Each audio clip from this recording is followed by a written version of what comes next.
بوس يا رامي، بتجرب ايه؟ النهارده احنا جايبين لكم الصينيه دي ب 199 جنيه بس. انا اللي جايبه الاوردر النهارده. يبقى معاها 2 شيبسي معاها الصلصه بتاعتها، بس انا سخنتها طلعتها من العلب، ومعاها واحده شيبسي حامي. الصينيه دي تفتكر فيها ايه؟ مش عارف. هي 99 جنيه يا ترى فيها ايه؟ لا لا لا،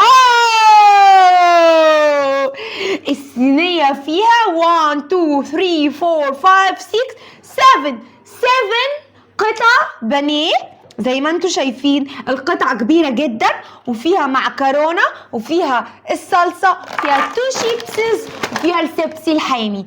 ادوق طب المعكرونة. انت جايباها منين يعني الصينيه دي؟ لا عيب عليك بقى، دي من حد هقول لكم في اخر الفيديو.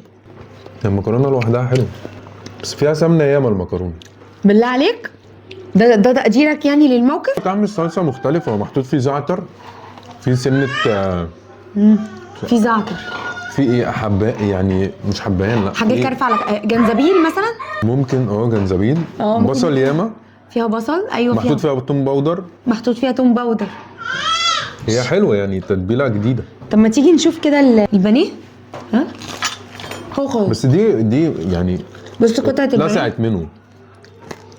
طب انت ليه نقيت الملسوعه؟ هي دي فعلا وناشفة. متحمره ياما. خد دوق بتاعتي حلوه وطريه. انا هاكل دي. اشمعنى؟ عشان فاتحه. فاكرها فاتحه بصوا حجمها قد وشي، كبيره. لا بس حته البانيه عندهم كبيره مش صغيره.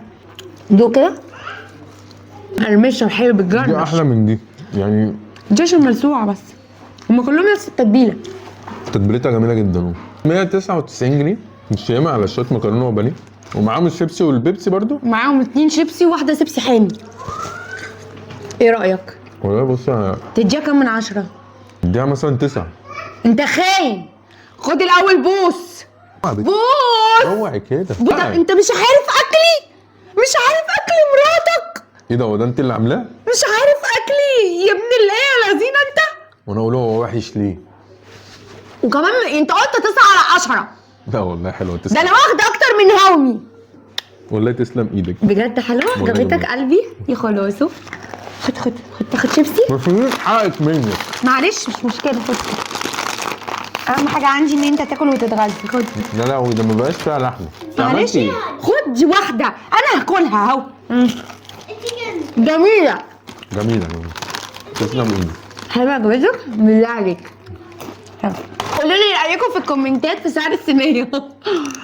وما تنسوش لو عجبكم الفيديو تعملوا ايه؟ دوسوا ليكي كومنتس، اكتبوا كتير، ويلا باي باي.